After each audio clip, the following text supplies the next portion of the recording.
స్వేచ్ఛా TV culture సాహితీ ప్రతిభ ప్రేక్షకులకు స్వాగతం.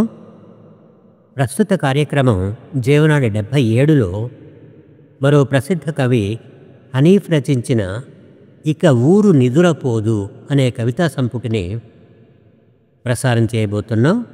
వ్యాఖ్యాత జీవన్. కవిని గురించిన పరిచయం క్లుప్తంగా. కవి హనీఫ్ తల్లిదండ్రులు సయ్యద్ బిక్కన్ సాహెబ్, ఇమాంబి.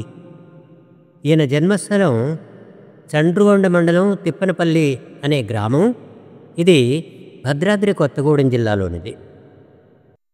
ఈయన విద్యార్హత దూర విద్యా కోర్సులో బిఏ డిగ్రీ పొందారు.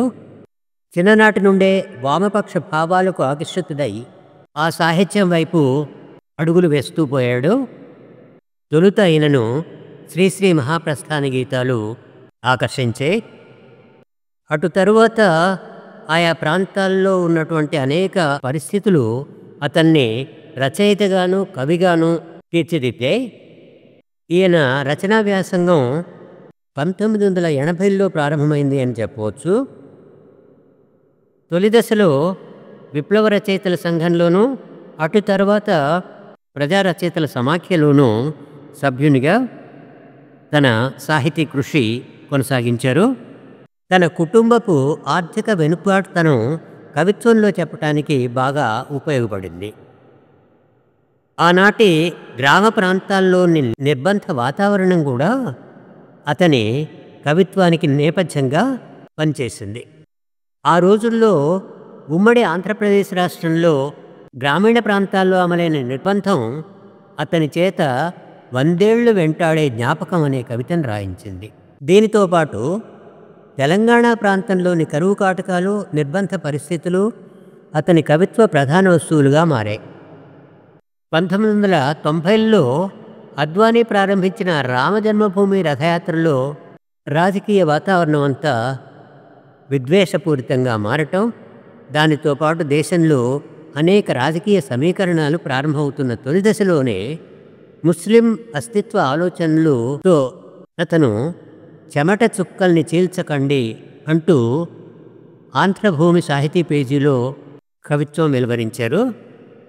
దీనితో పాటు మరికొన్ని కవితలు కలిపి ఇక ఊరు నిద్రపోదు అనే కవితా సంపుటిని 1995లో వెలువరించారు. బాబ్రీ మసీదు కూల్చివేత తర్వాత ఎందరో కవులు ముస్లిం అస్తిత్వవాద సాహిత్యంగా ముందుకు తీసుకొచ్చారు. అదే కాలంలో తృతీయ ప్రపంచానికి వెనుశాపంగా వచ్చిన డంకల్ ప్రతిపాదనలకు వ్యతిరేకంగా అన్ని ప్రాంతాల్లోనూ రైతాంగం పోరాటాలు చేస్తూ వచ్చింది. దానికి స్పందించి ఆయన కూడా కవిత్వం రాశాడు. అలాగే 2002లో గుజరాత్లో ముస్లింలపై జరిగిన మారణకాండను నిరసిస్తూ ముఖౌటా అనే పేరుతో కవితా సంపుటిని వెలువరించారు. ఆయన 2001 నుండి కథలు రాయటం ప్రారంభించారు.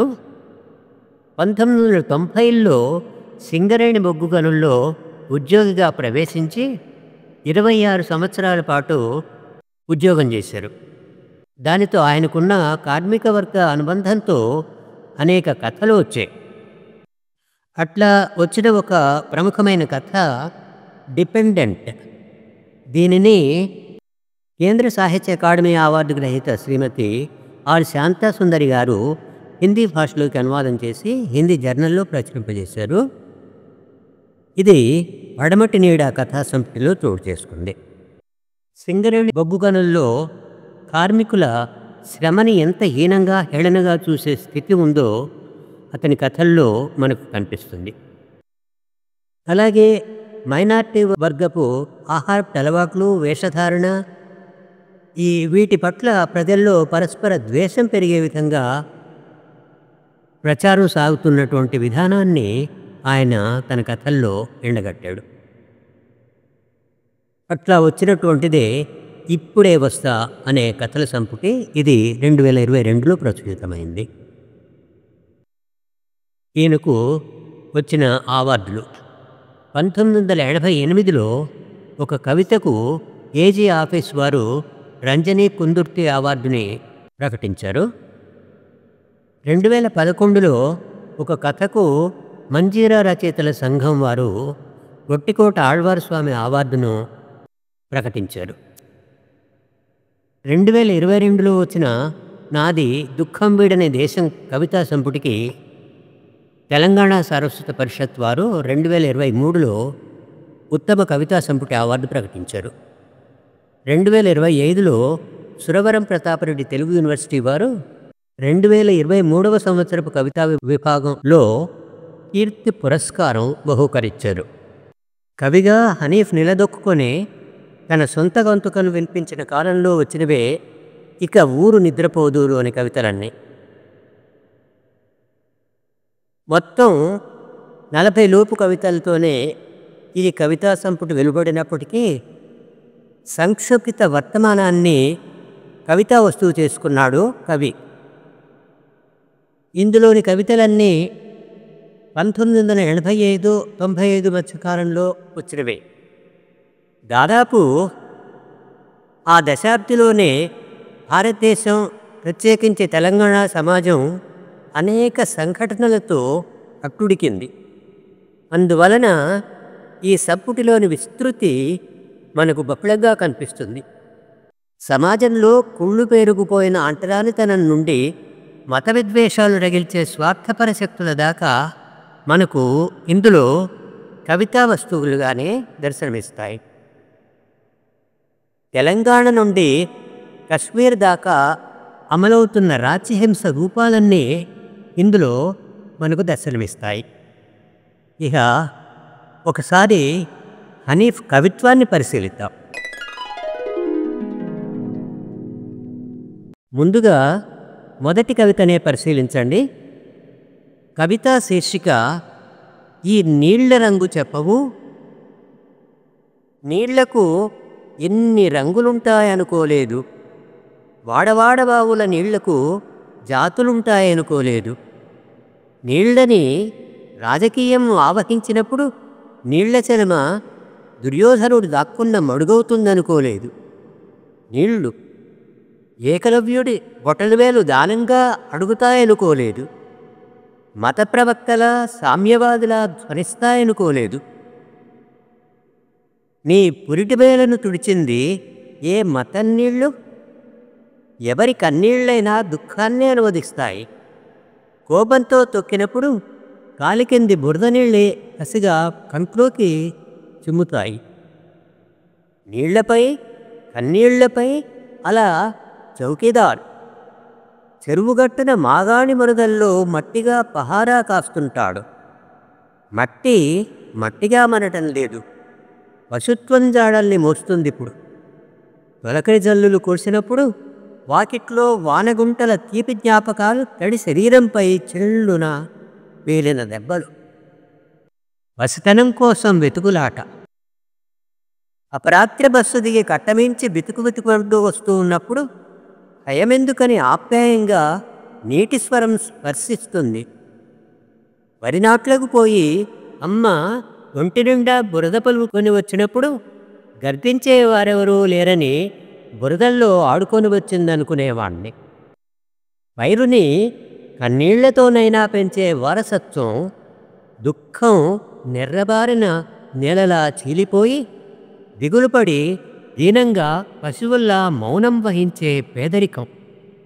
నేను మాత్రం బురదల్లో ఆడుకోలేకపోతున్నానని బాధపడుతున్నారనుకునేవాణ్ణి. పశుత్వం ఇక్కడి పైర్లలో నెత్తుటి హోడి ఆడుతున్నప్పుడు, నీళ్లు దుఃఖంతో ఎర్రబారి కందిపోయినప్పుడు, అన్నల కోసం అన్నం కోసం గూడెం శపథం చేసినప్పుడు గాల్లో ఎగిరిపడే గడ్డిపోచనై ఎగిరిపోవాలనుకునేవాణ్ణి. అమ్మ దిగుల్ని తీర్చటానికి పైనుంచి చినుకునై వర్షించాలనుకునేవాణ్ణి. ఏటికి వచ్చే కొత్త నీటిని ఏటికి ఎదురీదేవాళ్ళని, విత్తనాలతో పాటు నాగటి సాగిళ్లలో విత్తిన వాళ్ళని, మేడైన వాణ్ణి, నాగటి కర్రైన వాణ్ణి, పొడవబడ్డ ఎత్తు పెర్రైన వాణ్ణి, నెర్రెబారిన నేలలో ఇంకే నీళ్లైన వాణ్ణి, జొన్న కంకి మీద నూగైన వాణ్ణి, జొన్నలైన వాణ్ణి, వడ్లైన వాణ్ణి, నవధాన్యాలైన వాణ్ణి. కంచం ముందు మారినంత మాత్రాన పవిత్రతో అపవిత్రతో ఎలా ఏర్పడుతుంది? చెమటూడ్చినప్పుడు అంటని మైల, చేతులే శ్రమై కరిగి విత్తనాల్ని సాకినప్పుడు అంటని మైల, మా భుజాలపై మోసమి గాదుల్లో నింపినప్పుడు అంటని మైల, మాకు కూలిగింజలు కొలుస్తున్నప్పుడు నీ ముక్కు వెరుపులతో ప్రదర్శిస్తున్న మైల, అంటరాంతరం విత్తనాల్లోంచి కాదు, పుచ్చిన నీ బుర్ర నుంచే పుట్టిందని ఇప్పుడు మేము అనుకోక తప్పదు. మేము కాళ్లలో పుట్టిన వాళ్ళం గదా, మా కాళ్ల కిందే ధాన్యాలు జన్మనెత్తేవి. మా పొత్తిళ్లతోనే తోటల్ని పైర్లను పసిపాపల్లా పెంచింది. మట్టి సంతానం మీద మీ అజమాయిషీని మేము సహించం. మా రక్తం పంచుకు పుట్టిన బిడ్డల్ని అంటరాని వాళ్ళుగా విభజిస్తే మేము సహించే కాలం వెళ్ళిపోయింది. పసిపిల్లల్ని సాకిన చేతులే పక్షుల్లా సంతానాన్ని రక్షించుకుంటాయి. ఈ కవిత ఫిబ్రవరి 1992లో రాయబడింది. మొదటి రంగు అంటరానితనాన్ని గురించి చెప్పినప్పుడు రెండో కవితలోకి వద్దాం. ఈ కవిత శీర్షిక ఈ ఉదయం పావురాయి పాట. ఇది బాబ్రీ మసీదు విధ్వంసం తర్వాత జరిగినటువంటి మత విద్వేషాల గురించి రాసినటువంటిది. శీర్షిక ఆ ఉదయం పావురాయి పాట. ఇక సామూహిక గాత్ర కచేరీ ముగుస్తుంది. కంచాన్ని తూట్లు పొడిచిన తూటాల ధ్వని పక్షుల చెవులు చిల్లులు పడేలా మోగుతుంది. వీణ ఈగలు తెగి నరాల్లో చొచ్చుకొనిపోయి శరీరం లయసంకలనమవుతుంది. కన్నభేరి పక్కన దాడి రహస్య సమావేశాలు. కళ్ళెదుటనే తుపాకులు కుహర నాళాలను సవరిస్తున్న దినదినచర్యలు పశుత్వం పుట్టిన రోజుని ఘనంగా జరుపుకుంటున్నాయి. కషాయం గొంతు దిగదు. ఉదయాన్నే బ్రహ్మజముడి పాదులో రక్తం కుమ్మరించిపోతుంది. మూగచెవిటి రూపాల్ని ఆలకిస్తుంది గాత్ర కచేరి. బాబరీ వేదికపై పావురాల కూత ఎంత జడిపిస్తుందని. కల్లో పాకే పేన్లు, గొంతుపై కత్తిమోపిన మేకజాతి చూపులు నావి. ఇప్పుడు ఉదయాల్ని డిసెంబర్ 6 ఉరితీస్తుంది. ఇంకా తెల్లారలేదని భ్రమిస్తున్నాను నేను. ఫ్యాక్టరీ కుక్క ఉదయాన్నే నష్టాల శోక విలాపం. అడుపు కాలే రైతు పని కోసం కార్మికుని కవాతు. పాటుపడ్డ గోపురాల చుట్టూ కాకుల మూక. నిత్రెరుగని కలంకారీ సాక్షిగా తెల్లవారుజాము దాడిలో సామూహిక గాత్ర కచేరీ ధ్వంసం చేయబడిన శకలాలు ప్రతి వ్యక్తి ముఖం మీద వాట్టగా విసిరేసిపోతుంటాయి. ప్రతి సాయంత్రం గోపురం మీద కబుర్లాడుతూ రెట్టవేసే పక్షులు డిసెంబర్ 6ను తిట్టుకుంటూ పోతాయి. ఈ కవిత జనవరి 93న అంటే బాబరీ విధ్వంసం తర్వాత రాయబడింది. పెను విషాదాన్ని నింపిన మరో కవిత. కవితా శీర్షిక అందమైన మృత్యువు. ఇది కాశ్మీర్లో రగిలినటువంటి మత విద్వేషాలే తెలియజేసేది. పచ్చిక బయళ్లలో నడుస్తున్న కొద్దీ బాహ్యరూపమంత సున్నితంగా లేదనిపిస్తుంది. పంజరంలో బంధించిన రామచిలుకల పచ్చిక గజగజ వణికిపోతుంది. తనలో కత్తి చేపల సంచారం సహిస్తుందేమో గాని చిన్న రాయి చిలుకును తట్టుకోలేక కకావికలమైపోతుంది చెరువు. భయం సహజం, ఉగ్రరూపము సహజమే. నీళ్లు 2 పనులు చేస్తుంది, చర్యను బట్టి ప్రతిచర్య. అవును, పర్యాటకులే గదా మా సంపద. ఈ చెట్ల నుండి, మంచు కొండ నుండి, పచ్చిక బయళ్ల నుండి, మా సున్నిత పరిచర్యల నుండి మానసిక ఉల్లాసం, ఆనందాలే కదా మీరు కోరివచ్చింది. సావుకేకలతో మేము విసిగెత్తిపోతున్నాం, మీకెలా ఆనందాన్నిస్తాం? శోకనది ఉప్పొంగి మా ఇళ్ళు కూలిపోతున్నాయి. అవమానం పాలవ్వని కుటుంబం ఏదైనా ఉంటే నాతో చెప్పండి. మానసిక ఒత్తిళ్లకు బలవ్వని ఏ వ్యక్తి ఉన్నాడో చూపండి. గుడిసెదేహం కాలని గ్రామమేదైనా ఉంటే ఎలుగెత్తి చాటండి. రేషన్తో పాటు కఫన్ను విధిగా కొని తెచ్చుకుంటున్నాం ఇప్పుడు.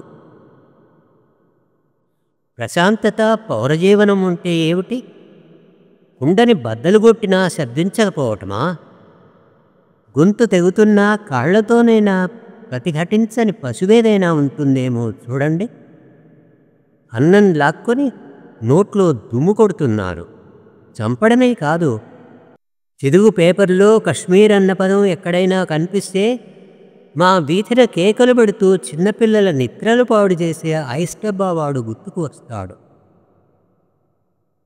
పిల్లలందరితో పాటు ఎన్నెన్ని గెంతులు పరిగెత్తేవాడిని. ఇప్పుడు కశ్మీర్ను రక్తాక్షరాల్లో ఎందుకు ముద్రిస్తున్నారు నాన్నా అని మా పెద్దాడు ప్రశ్నించినప్పుడు, కశ్మీర్ అంటే పచ్చిక బయళ్ళు, ఐస్ గడ్డ లాంటి కొండలు, చల్లటి ప్రదేశం అని చెప్పిన వాణ్ణి ఇప్పుడు ఏమని చెప్పాలి?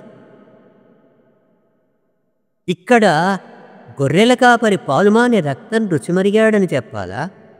ఇది ఒక మానవ కబేళా అని చెప్పాలా? గొంగళి పురుగులు మంచు కొండల్ని కప్పేశాయని చెప్పాలా? వేల ప్రయాణీకులతో పాటు నేను మనస్పర్ధల అగాధాల గుండా ప్రయాణిస్తున్న కాశ్మీర్ చెల్లెళ్లకు మల్లెల పువ్వులు పంచాలని. పొలిమేరలో అడుగుపెట్టానో లేదో మల్లెలు గుప్పిట్లోనే రక్తసిక్తమయ్యాయి. ఈ కవిత అక్టోబర్ 1994లో రచించబడింది. ఇక శీర్షికతోనే వచ్చిన కవిత వినండి. ఇది తెలంగాణ నిర్బంధ శిబిరంగా మారిన వైనాన్ని తెలిపేటటువంటి కవిత. కవితా శీర్షిక ఇక ఊరు నిద్రపోదు. పందుల బెడద నుంచి పంటల్ని కాపాడుకోవటం కోసం మంచెల మీద వెలుగుతున్న నెగళ్లలా మేము మేల్కొనే ఉంటాం. కంచంలో అన్నం వడ్డించిన తల్లులు బిడ్డల కోసం ఎన్నెన్ని రాత్రులు నిద్రకు వెలియవుతున్నారు. మనం నిద్రిస్తున్న కొద్దీ తరగనిది రాత్రి. నడుస్తూనే నిద్ర నటిస్తుంటాం. చలిలేదు కానీ ఇనుప దుప్పట్లో తలదాచుకుంటున్నాం. నీళ్లు లేక కాదు కానీ నాలుకలు తడారి ఎండిన నూతులవుతున్నాం. ఊరి పొలిమేరల్లో దుమ్ములేస్తే మేము భయంతో కొంకర్లు తిరిగిపోతుంటాం. తుఫాను విచ్చలవిడిగా వీచి మళ్ళీ వస్తానని వెళ్తుంది. ఊరు డేగలు తరిమిన పిల్లల కోడైపోతుంది. డేగలు తన్నుకుపోయిన కూతకు వస్తున్న కోడిపిల్లలు చెట్లను పెనవేసుకొని అనాథ శవాలవుతున్నాయి. కోళ్ల కాళ్లకు గోళ్లున్నాయని చెప్పనంతకాలం డేగలు మళ్ళీ మళ్ళీ దాడి చేస్తూనే ఉంటాయి. ఇనుప దుప్పటి ఇప్పుడిప్పుడే చిరుగులు పడుతోంది. డేగలకి నిరసనగా 1000 కోళ్లు ఊరేగింపు తీశాయి. ప్రదర్శన బండెడ్ల మెడలోని గంటల్లా మోగుతూనే ఉంటుంది. ఈ కవితా రచన కాలం ఫిబ్రవరి 1993. నిర్బంధాలు, నిషేధాజ్ఞల మీద వచ్చిందే మరో అద్భుతమైన కవిత. కవితా శీర్షిక ఇది కాలం కాదంటావా? అవును, ఇది కాలమే. శబ్దం చుట్టూ విధి నిషేధాల మూడు చుట్టుకొచ్చిన కాలం. నిశ్శబ్దం వాకిట్లో క్రౌర్యం ప్రసవిస్తున్న కాలం. గాలిని పురిపెట్టి సగం సృష్టిని సగం ఆకాశాన్ని ఉరితీస్తున్న కాలం. గుండె చప్పుళ్ల మీద బాయినట్ అరుపు చప్పుళ్ళు వినిపిస్తున్న కాలం. శిశువు మొదటి ఊపిరి మీద ఉక్కుపాదం కదులుతున్న కాలం. అవును, ఇదీ కాలమే. నివురు కప్పితే నిప్పును చెదలు కబళించాయంటారు. కత్తి మన మీద రాలే కన్నీటి బిందువును చేస్తున్న కాలం. దాహం తీర్చుకునేందుకు తోడిన చెలమలు కసిగా ఒకటికి పోస్తున్న కాలం. ఎండుకట్టెలు ఏరుకుపోయిన పల్లె పడుచుతనాన్ని, కాటేసిన అధికార దురాగతాన్ని ప్రశ్నించటం నేరం ఉంటున్న కాలం. కాలానికి కళ్ళు మెదడు లేవు. అది నాయుడి గారి పొగరుబోతు ఆబోతు ఎద్దు. మాంసపు బుద్దలా కదిలే కాలం. కన్నీళ్లు కార్చదు, ఈర్ష్యా ద్వేషాలు తప్ప. అవును, ఇది కాలమే. గుండెల మీద ముళ్ళు కదులుతున్న చప్పుడు వినిపించేది జారిపోతున్న ఇసుక చప్పుడో కాదు, పారిపోతున్న పెరికి క్షణాల నిట్టూర్పు కాదు. నిశ్శబ్దం రాదారి మీద మోగుతున్న లాఠీ 4 ఆలోచనలు కూడిన చోట విధ్వంసాన్నే మోసుకొస్తున్న అధికార అట్టహాసం. అవును, ఇది కాలమే. శబ్దం చుట్టూ సాగుతున్న అద్భుత ఇంద్రజాలమే.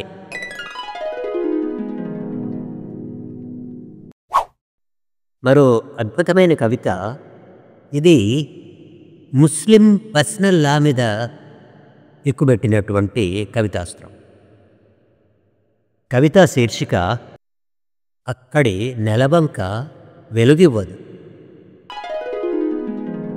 కఠోర నిజం నేలరాలి బూడిదైపోతే ఎంతగా భయకంపితులమవుతాం. ద్రోహి ఒక విద్రోహి చేయి కలిపి పట్టపగలు మన హృదయాలను చెరారే షరీఫ్లా బూడిద చేస్తున్నాడు. దర్గా ముందు హిందూ స్త్రీ కోరికల ముడుకులు కట్టి మోకరిల్లటం చూశాను. నువ్విచ్చిన ప్రసాదం నేనెన్నడన్నా కళ్ళకద్దుకోకుండా ఎంగిలిపట్టం చూసావా? ఓ నా దేశ ప్రజలారా, మీ ఛాందస భావాలు ఏ మూలో వెలిగిస్తున్న మిడుగురు దీపాలను ఇక ఖచ్చితంగా ఆర్పేయండి. అక్కడి నెలవంకలు వెలుగివ్వటం ఖచ్చితంగా 1000 పాళ్ల అబద్ధం. ఒక దుశ్చర్యకు ముందు వెనకాల కన్నపేగులు ఎన్ని తీపి కలల్ని నేలరాల్చుకున్నాం. ఇకనైనా మీ దుఃఖిత హృదయాల్ని ప్రశ్నించండి. సోదరులారా, నేనిక్కడ ఎంత సహజంగా పుట్టి జీవిస్తున్నానో మరణిస్తున్నానో పురిటినొప్పులు పడ్డ కన్నతల్లుల్ని అడిగి తెలుసుకోండి. నా తల్లి పురిటినొప్పులు అబద్ధం కావని రుజువులు లభిస్తాయి.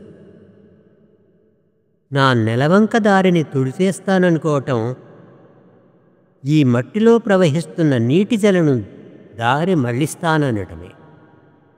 నా నెలవంక దారిని తుడిచేస్తాననటం ఈ మట్టిలో ప్రవహిస్తున్న నీటి జలను దారి మళ్ళిస్తాననటమే.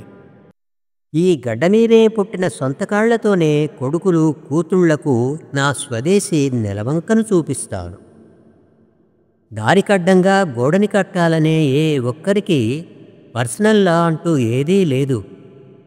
నిద్రిస్తున్న వేళ నక్క ఊళ్ళలు ఎలా సహించలేనో పాలకడలి తల్లి మనసును ఛిద్రం చేసే ఏ చట్టాన్నైనా ధిక్కరిస్తాను. 10 నడిచే చోట పల్లేర్లెందుకో, పూలనే చల్లుకుందాం, సిద్ధం కండి. ఈ కవిత జూలై 1995లో రాయబడింది. మరో అద్భుతమైన కవిత ఇక పస్తులు సాగవు. ఇది నెల్లిమర్ల జూట్ కార్మికులు సాగించిన సమరశీల పోరాటాన్ని ప్రతిస్పందిస్తూ రాసినటువంటిది. ఇక పస్తులు సాగవు. నన్ను చితకదన్ని నడివీధిలో మృత కళేబరంలా ఈడ్చుకొని పోవచ్చు.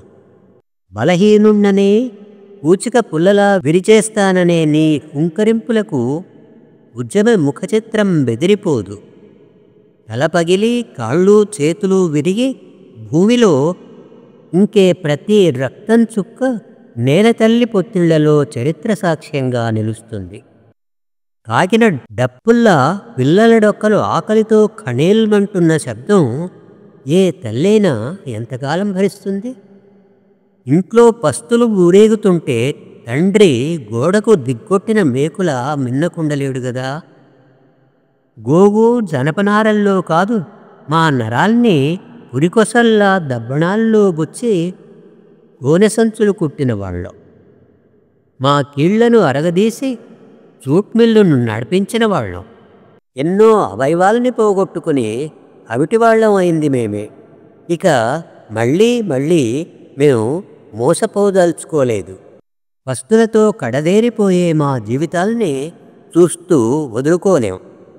నువ్వెన్ని నిర్బంధాలు కొని తెస్తావో మేము అన్నిసార్లు మా దేహాల్ని గోనె సంచుల్లా అడ్డంగా పరుస్తాం. పోలీసు బూట్లు తూటాలేం కర్మ, మా మించి రైలు దూసుకెళ్ళిన నినాదం గొంతు తెగదు. రచనాకాలం ఫిబ్రవరి 1994.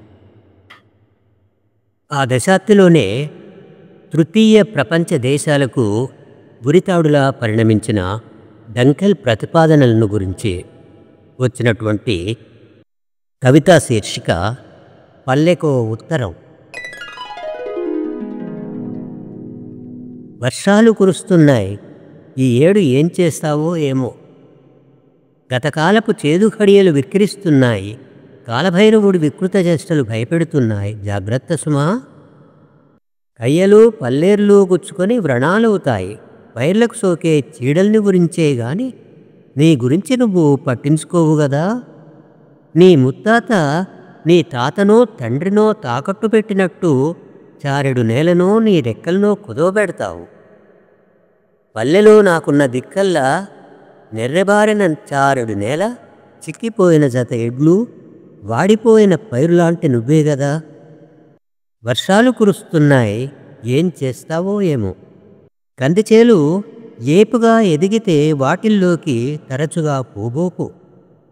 జొన్న చేల్లోకి అడవి కంచెలంబడి గొడ్లనో జంతువులనో అదిలిస్తూ ఏ పొదచాటున ఏ ప్రమాదం పొంచి ఉందో ఊహించలేవు. అంతా యుద్ధభూమిలా ఉంది. నువ్వు నా వెన్నెముకవు గదా. వర్షాలు కురుస్తున్నాయి, ఏం చేస్తావో ఏమో. విత్తనాల్ని డంకెల్ దగ్గరే కొను. నాగలి పనిముట్లని ఎరువుల్ని పైర్లకు మళ్లించే నీళ్లపై సుంకం చెల్లించిన ముద్ర ఉందో లేదో పరీక్షించు. మంచెలపై పడుకొని చల్లటి పిల్లగాలుల్ని నెమరేస్తుంటాం. మన వాళ్ళందరితో చెప్పు వాడకం తగ్గించుకోమని. ఎంచేతంటే డంకెల్ మహారాజుకు కోపమొస్తే గాలిపై పన్ను వేస్తాడు. వర్షాలు కురుస్తున్నాయి, ఏం చేస్తావో ఏమో. పశువుల్ని దొడ్లలో కట్టేయటం మర్చిపో. పేడా కసుపు ఎత్తిపోయటం మర్చిపో. ఇంగ్లీషు మందుల వాడకం తగ్గిపోతే దేశవాళీ ఎరువును నిషేధిస్తారు. నువ్వెట్లాగూ బందీవే. పశువుల్ని స్వేచ్ఛగా వదిలే. వర్షాలు కురుస్తాయి, ఏం చేస్తావో ఏమో. పంట పైర్ల మీదికి చీడపురుగులొస్తాయి. పంటల్ని ధ్వంసించే అడవి పందులు జంతువులు వస్తాయి. పస్తులున్న వడ్డీలు పిండే షావుకారులు వస్తారు. వర్షాలు వస్తున్నాయి, డంకెల్ వస్తున్నాడు. నువ్వు ఏం చేస్తావో ఏమో. చివరిగా మరో అద్భుతమైన కవిత వినండి. ఇది మతాల పేరిట ప్రజ్వలిస్తున్న కార్చిచ్చుల గురించి రాసినటువంటిది. కవితా శీర్షిక చెమట చుక్కల్ని చీల్చకండి. మేమెటూ కదలట్లేదు, ప్రయాణించటం లేదు, పారిపోవటం లేదు. మా బతుకుల చుట్టూ చీకటి ముళ్ళ కంచె నాటారు. కంచె మీదికి మా బతుకులు గాలిపటాలు వెచ్చేసి ఎగరేస్తున్నారు. పండుగకు కర్ఫ్యూ నీడల్లో మా వాకిళ్ళు ఘనీభవిస్తున్నాయి. మారణాయుధాల పరీక్షా పాఠవాన్ని మా వాకిళ్లలోనే బేరీజు వేస్తున్నారు. 1947లో శరీరాన్ని 2 భాగాలుగా విడగొట్టి స్వేచ్ఛా వేడుకల్ని తాత ముత్తాతలకు పెట్టుకునే వర్ధంతుల్లా జరుపుకొనమనే వాళ్ళని, కోట్ల మందిని తల్లి ఒళ్ళోనే విద్రోహముద్ర చూసిన వాళ్ళని తిన్న గాంధీల ముసుగు విడగొట్టాలిప్పుడు. నరాలు పటపట తెగ్గోసిన నా తల్లిపేగు దేశం నాటి నుంచి తెగిన ఆనవాళ్లను ఎవరూ చెరపలేరని గ్రహింపచేయాలిక. అందుకే నేనొక విశ్వాస ప్రకటన చేయాలి. ఈద్గాల ముందు కాదు, భారతావని ముందు మోకరిల్లుతాను. కుమ్మరి, కమ్మరి, కసాయి, కడుపు నింపే వృత్తి ఏదైతేనే తల్లి కడుపులో పుట్టిన నలుగురిలో ఒక్కడో ద్రోహి కావచ్చు. 100,000 పేర్లు చూపి కోట్ల మందిని కొరతవేయాలని చూస్తున్నారు ఇక్కడ నాకేమీ నష్టం జరగటం లేదు. ఇక్కడి మట్టి, నీళ్లు, గాలి నాకెంత అవసరమో, కాయకష్టం, స్వేద బిందువులు, కన్నీళ్లు, నా రక్తదానం అంతే అవసరం ఈ నేలకి. నీటి నుండి వేరుపడి బ్రతకటం చేపలు ఊహించలేవు గదా. బతుకైనా చావైనా చేదోడుగానే ఉంటాం. వందల వేల బినారులు, వేల తలలు తెగబడనీగాక. నా మృత కళేబరం, కన్నీటి ఆలింగనం ఈ నేలలోనే. మొన్నటి తుపానులో గూళ్ళు కొట్టుకుపోయి మెడలోకి నీళ్లల్లో మానవహారం వల్లి మృత్యువుని వేయించాం.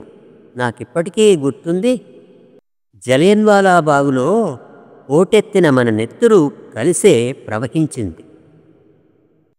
కొన్నేళ్ల కబ్జాదారుడు భూమి సొంత హక్కుదారుడని చట్టాలు చెబుతున్నప్పుడు వందల వేల సంవత్సరాల కాపురస్తుడు ఈ నేలకు పరాయివాడెట్లా అవుతాడు? ఈ కవిత జనవరి 1992న రచించబడింది. ఈ కార్యక్రమం ఇంతటితో సమాప్తం.